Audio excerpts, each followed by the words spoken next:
A tale circulates every corner of Cindersfell. There was once a glorious kingdom called Philos. It fell during a catastrophic war. Everything perished, and a void swallowed the land. Death's shadow swept through every nook and cranny, yet if one could find the tree of life that connects life and death, they shall be reborn. They'll be able to embark on a journey home. And the one who will be their guide and light the path is the chosen one of Philos.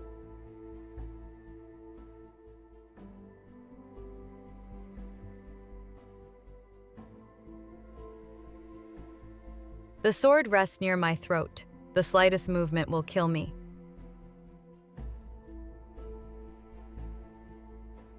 You heard everything.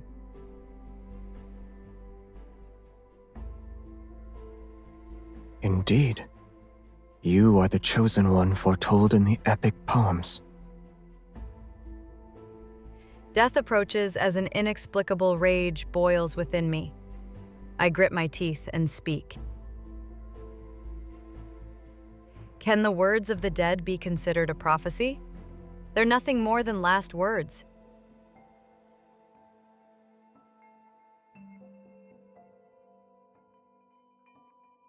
You want to kill me because I was crowned with the title of the Chosen One?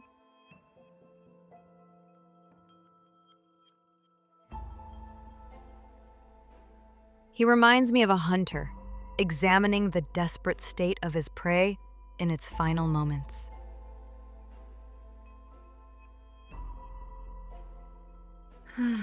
Release me. Although taking one's life is easy, it's also boring.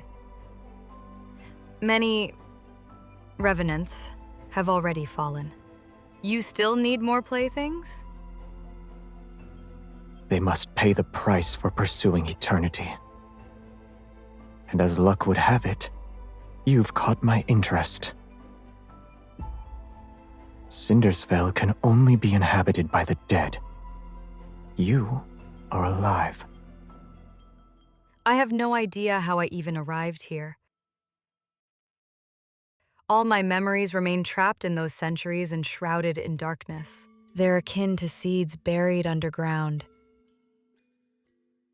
If you wish to slay me, then do it. I'll be able to join their ranks as a revenant.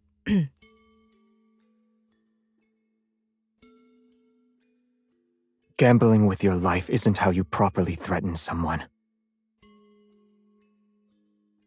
Let's not forget, a death wish is an easy request to fulfill, and that this blade can only cut down the dead.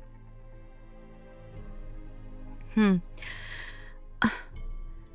wonder people hate him with a burning intensity. To be hunted, even in their semblance of an afterlife, saps away their chances of happiness.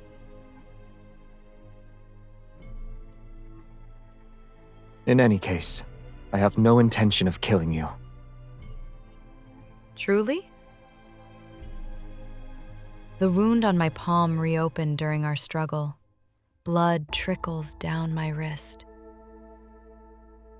He pauses and furrows his brow as he stares at my wound. Then he pulls my hand to be right in front of his eyes.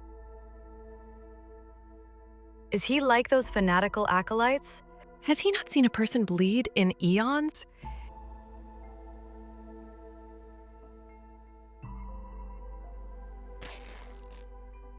He tears a piece of cloth from the hem of my skirt. With his gaze lowered, he wraps the makeshift bandage around my palm.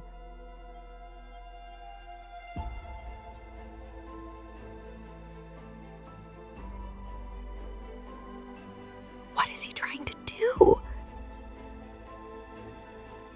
Is this how you make people submit? You threaten them with the sword before offering bait? Don't move. I only stopped the bleeding. Your wound hasn't healed. Answer me first.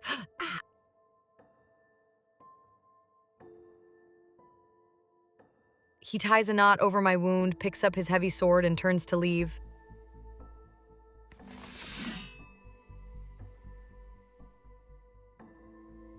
My mind tumbles further into chaos.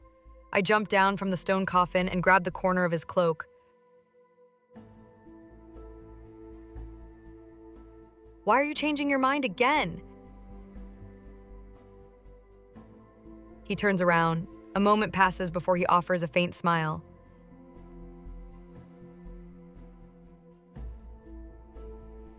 Perhaps I'm wondering how someone who bleeds so easily could be a savior.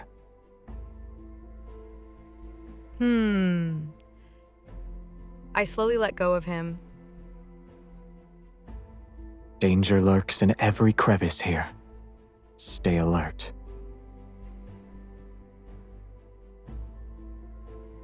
I wish you luck.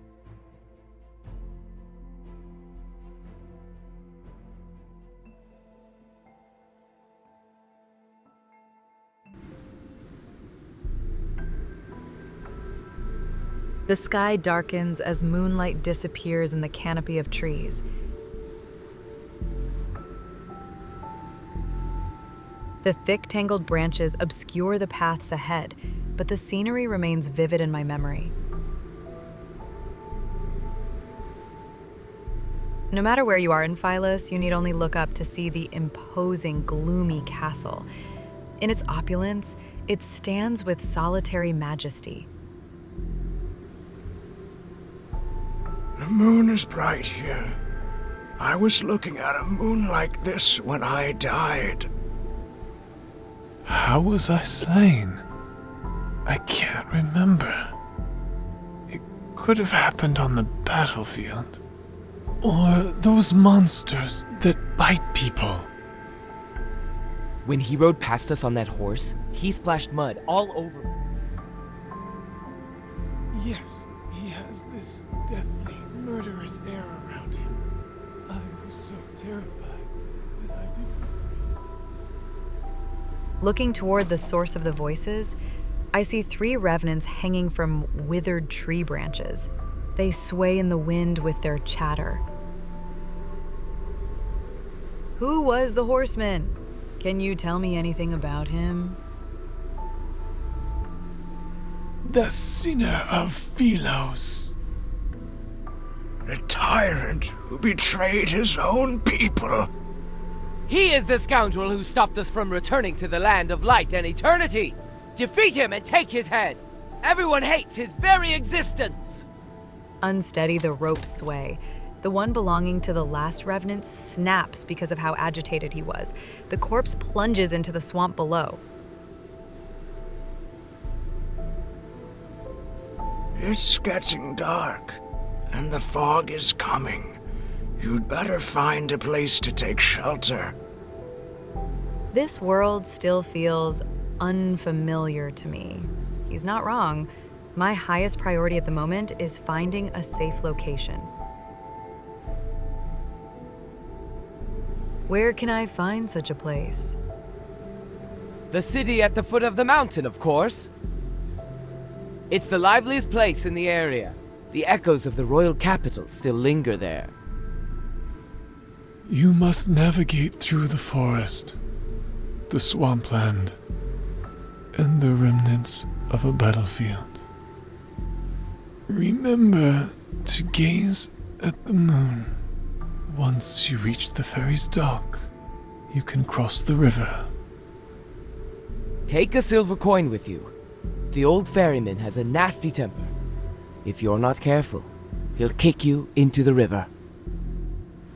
I look into the distance. At the westernmost edge of this land of exiles, the monastery sits in a secluded corner on the highlands. It's far away from where the Mad King resides. To reach Cindersfell, I need to traverse the forest and fog at the base of the mountain.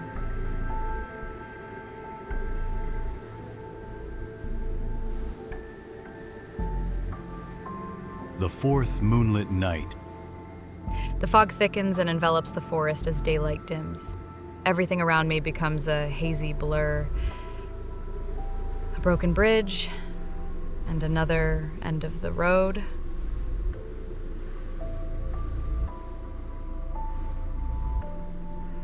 In the place of a crescent moon is one that wanes. Its reflection dances across the murky water's surface like countless spectral figures.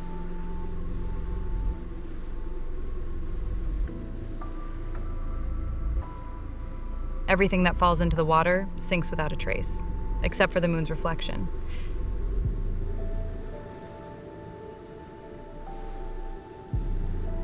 I mark a tree branch to trace my path.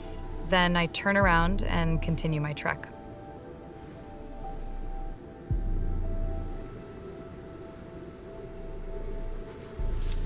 In a forest clearing, knights with pikes and silver armor sit around a fire. There are knights in a place like this? They aren't moving, and their lifeless eyes gaze up at the moon in the sky. May Philos prosper under eternity's divine gaze. May Philos prosper under eternity's divine gaze. Silence. Do you hear that? Footsteps approach us from the southwest. Only the living can make that sound. Is the Mad King here? All the knights suddenly turn their heads toward me, and the fire illuminates their faces, which are paler than their silver armor. The Mad King has not graced us with his presence. However, she carries his essence. Outsider, have you pledged your loyalty to eternity itself? What? She has no answer. She's a traitor to eternity. The suits of armor collapse as the skeletal remains within them begin to glow with an eerie blue light. Leaping orange flames surround them. Cold blades slice the air as howling winds erupt around them. Before I can react, they charge toward me. These knights in silver armor are revenants.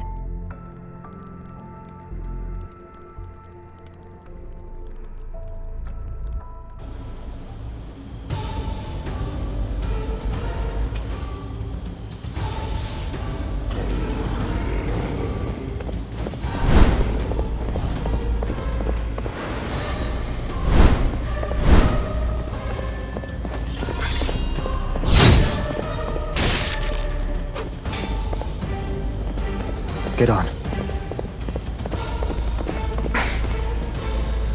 Gawking. Hold tight.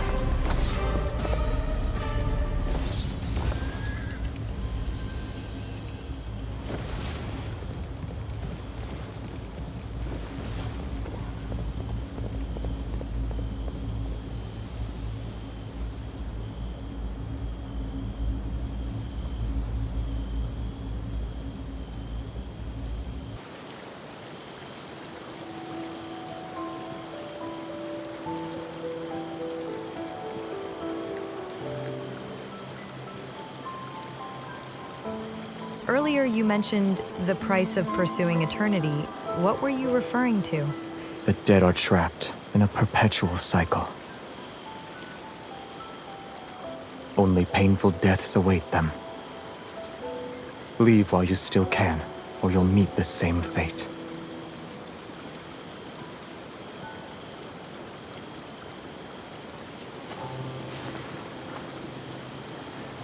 In a rush? Didn't you tell me to leave while I still can?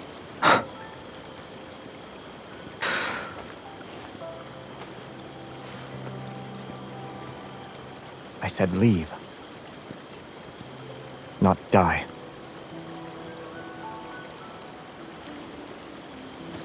This land only cares about you walking into its trap.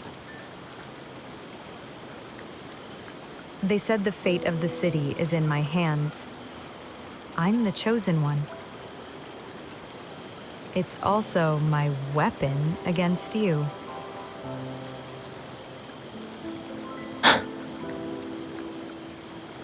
You said their fate is in your hands. Oh. However, you're still in my hands. Is this form of etiquette sufficiently respectful toward the chosen one?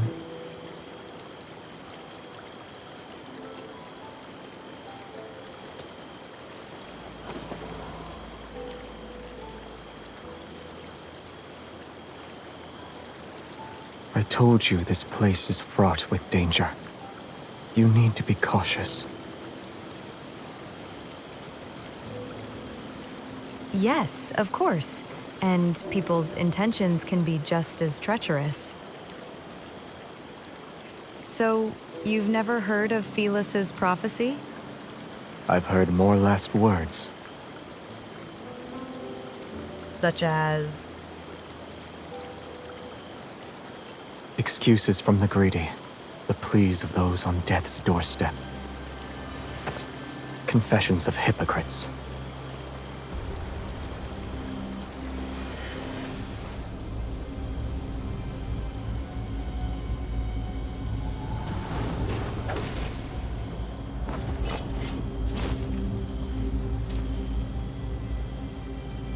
They are but vanquished foes. Xavier, I curse you. You shall never find deliverance. You will be devoured in the act of slaughter.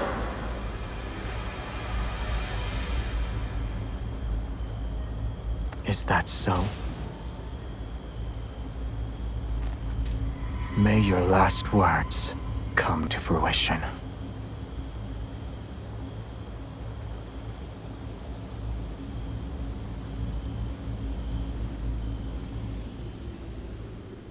With wails and curses, the last of the revenants falls to his blade. The mist disperses. Moonlight illuminates the armor and broken swords that lie scattered on the ground. They bear the ancient patterns of Philos. Were they Phylos's knights in the past? If you're their king, then why...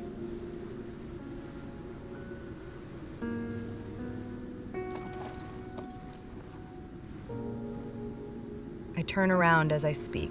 The man suddenly loses his balance and falls toward me.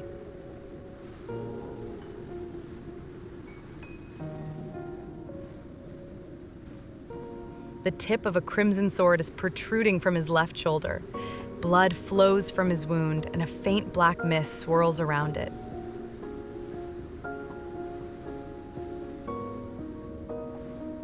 Is this from the Revenants?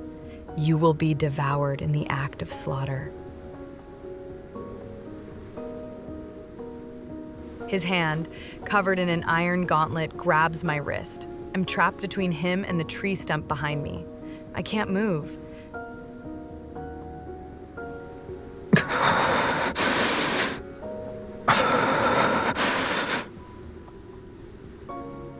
Are you all right? When were you injured? He struggles to keep his eyes open, and although his gaze is slightly unfocused, his voice remains cold. Help me. I need to go over there. I would have done that, even if you didn't give out an order.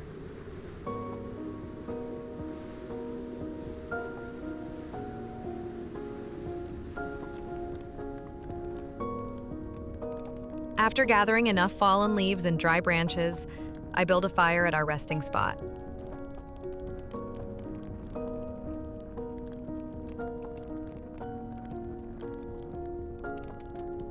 In the fire's glow, his face is deathly pale.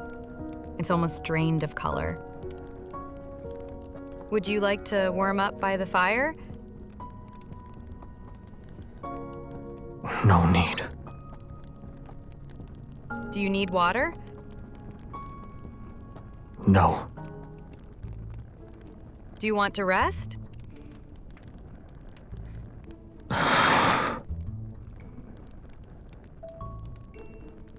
Very well. If you won't sleep, then I will. The night is cold and damp, so I'll be borrowing your cloak. He shifts slightly without saying a word. His eyes are still closed, but he does move to make room for me.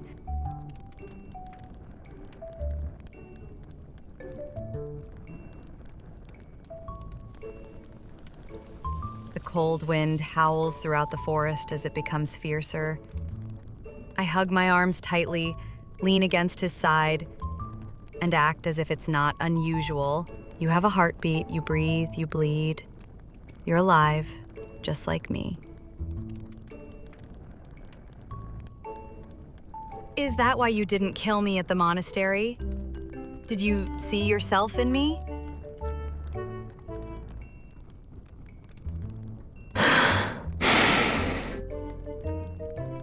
He didn't seem interested in answering my question.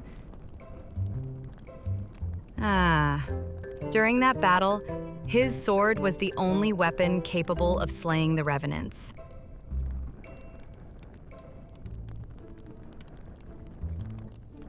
No wonder that old man with the white robes wanted it.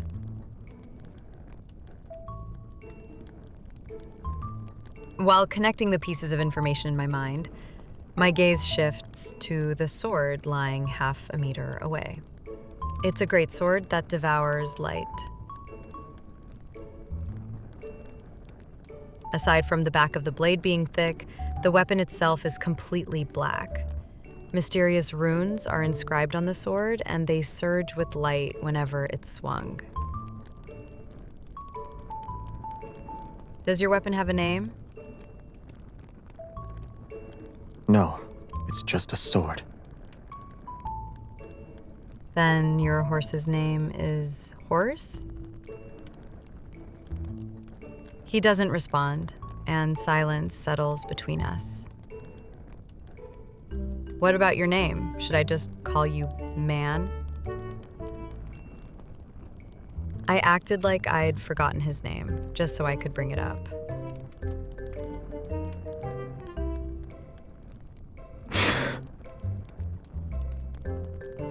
Xavier.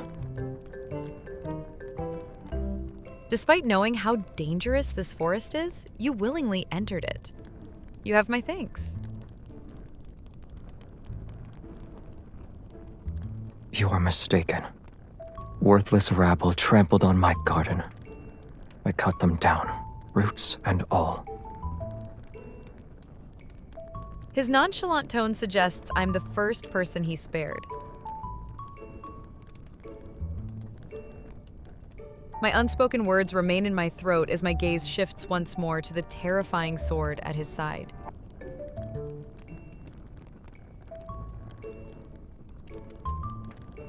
I'm sorry to disappoint you, but this blade cannot harm the living. Then, when you used it against me at the monastery that day, it was just an act of intimidation?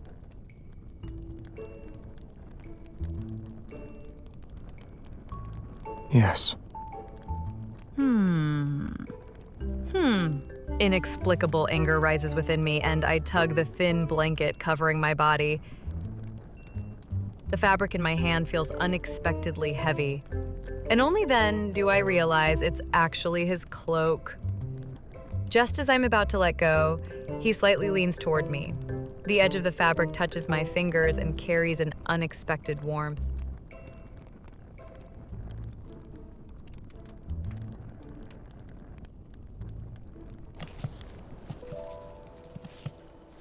Day 2. The thick fog is dissipated when I open my eyes.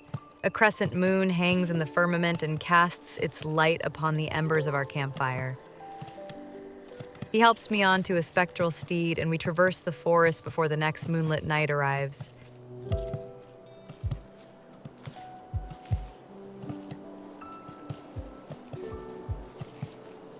Whenever we encounter those revenant knights, they are swiftly cut down by his massive black sword. Xavier, only an agonizing death awaits you. As we pass through a swamp, I see a dead tree that is half fallen. It's covered in the lingering souls of soldiers who died in battle. He remains calm and spurs the horse forward. We press on.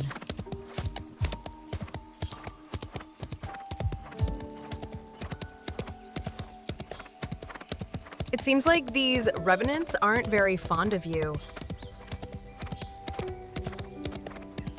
What crime did you commit to make them hate you so? To properly tell the tale, I'd have to start with the era in which they were truly alive. With a slight tug of the reins, he prompts the horse to leap across a ravine.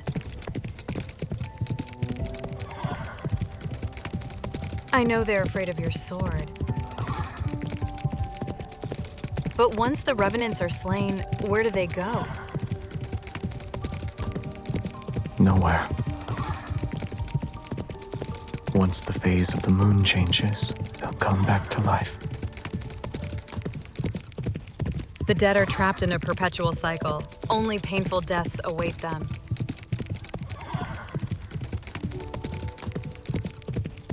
So that's what he meant.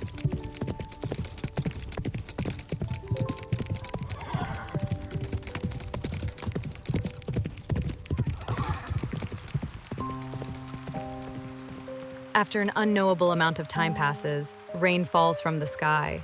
The remnants of an ancient battlefield emerge on the distant horizon. Collapsed stone tombs accompany overturned coffins. Rusty swords, broken spears, and worn helmets are scattered about. The rain washes away the dirt from the tombstones to reveal the text carved into them.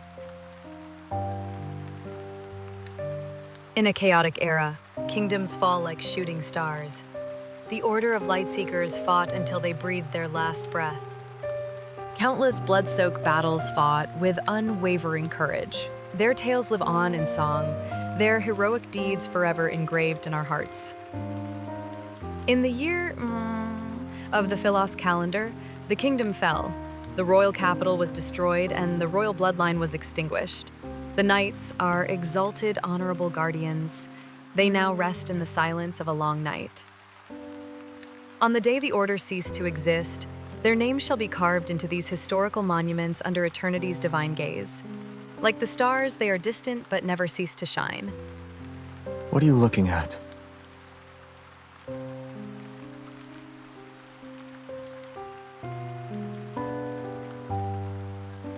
After tying the horse to a tree stump, he walks toward me. I wonder if my name might be with these knights. Why? Philos didn't meet its demise until I was gone for many years. For those who once knew me, I must have died early. If I wasn't an exiled prisoner, then someone should have remembered me. It's possible they made a memorial.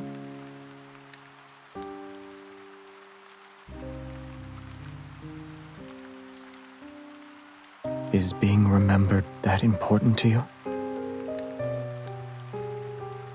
I'm unsure of when he had lifted his cloak to shield me from the rain. These knights fought for their country when they lived. After they died, their tombstones were used to pave roads.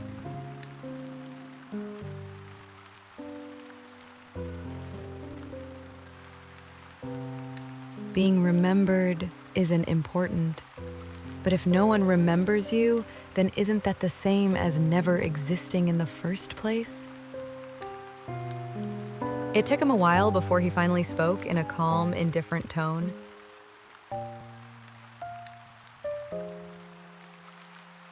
The rain is about to cease.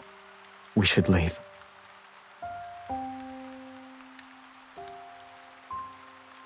My legs are numb because I was crouching for a long time. Seeing me struggle to stand, he grabs my wrist and hoists me onto the horse.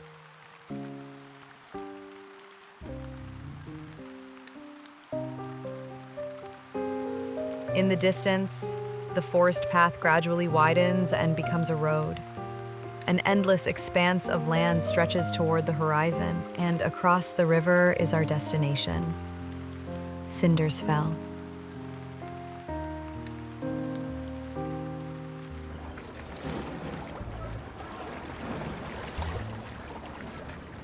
Our journey, less than pleasant all things considered, finally ends as the crescent moon disappears. A new moon rises. The ferry crossing is enshrouded in a gray mist. When we arrive, the riverside is already crowded with revenants who want to cross. The revenants from earlier said I must cross this river by boat to arrive at Cindersfell.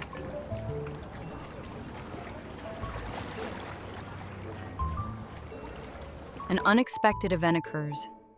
The lively atmosphere at the dock disintegrates when we appear. He's here! The revenants who were talking amongst themselves fall silent and back away. They create a clear path for us. Accustomed to the situation and unfazed, I pull out a silver coin I had found in an abandoned tomb. It'll pay for the fare.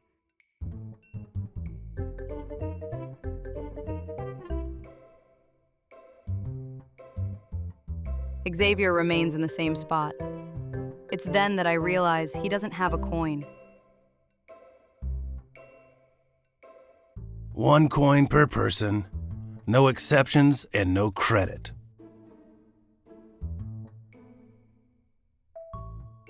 I can take care of any revenants that try to cross without paying. Your presence alone is bad for my business. I'm not even sure I want to let you board. So, are you crossing the river or not? He gives me an expressionless glance before silently shaking his head. Wait, I'll pay for him.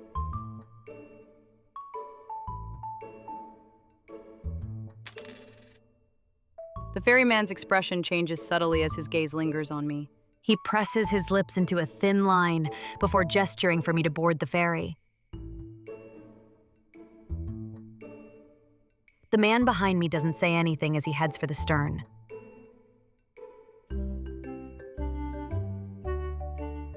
I don't even get a word of gratitude.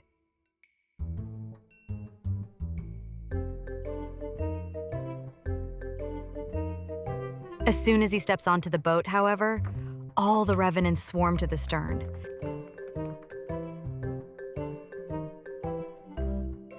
It starts to sink under their weight. Meanwhile, the bow, where Xavier and I are standing, rises.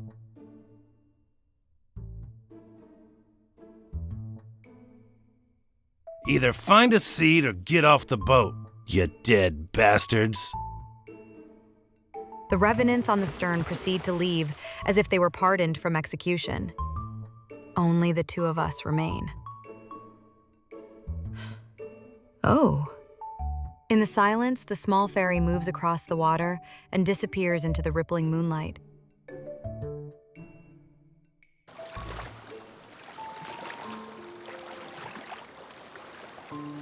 I look at Xavier as he rests. He has folded his arms and his eyes are closed. You owe me half your life, and now you owe me a coin.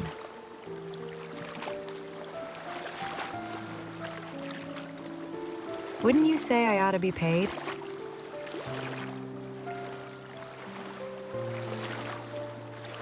You want to use my debts against me. I'm not asking for everlasting gratitude. I only want you to pay your dues. I clear my throat to deliver the words I've prepared. I want your weapon, the sword that makes the revenants cower in fear.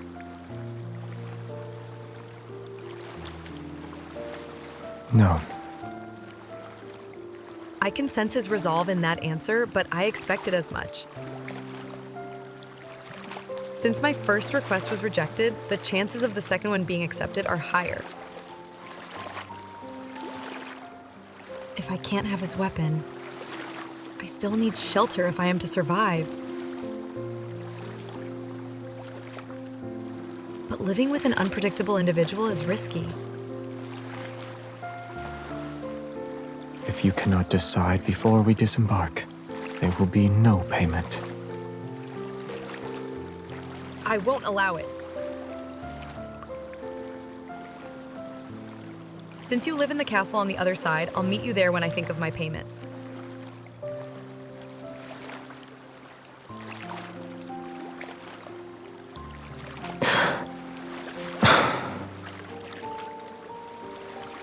He neither refuses nor accepts. It's as if he can see my innermost thoughts.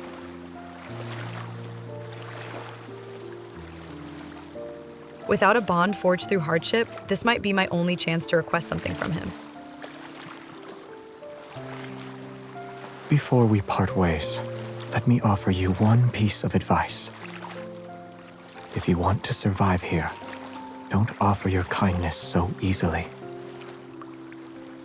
He closes his eyes and he refuses to respond no matter what I do.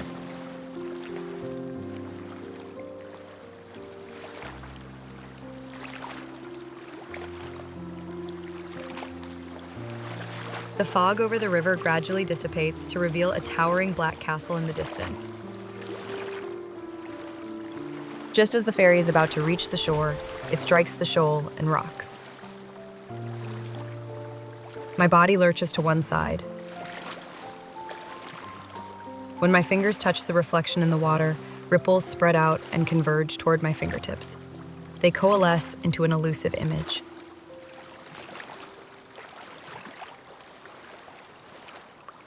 This is...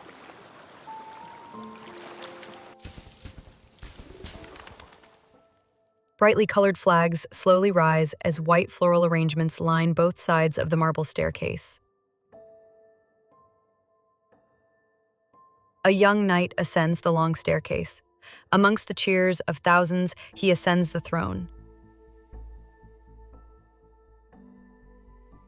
A hand places a crown upon his head. A lumen flora, the symbol of Philos' royal family, is pinned to his lapel.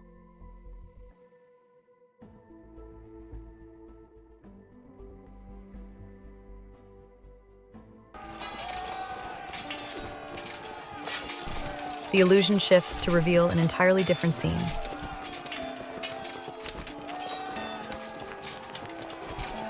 Fortifications crumble, ruins cover the land. The royal capital, once peaceful, has become a battlefield shrouded in war's smoke. The rebel army storms the capital. They force the young king to take his own life. Yet their swords are melted into liquid steel in the furnace and cast onto the throne itself. Peace is restored to the kingdom a century later. There are no more casualties from the war for hundreds of years, yet people have come to despise this monarch. The knight, once adored by thousands, is now reviled. He is nothing more than a mad king. The boat is docked. You should get off now. The voice pulls my thoughts back to reality. I raise my head and notice the space beside me is empty. Did I see his past?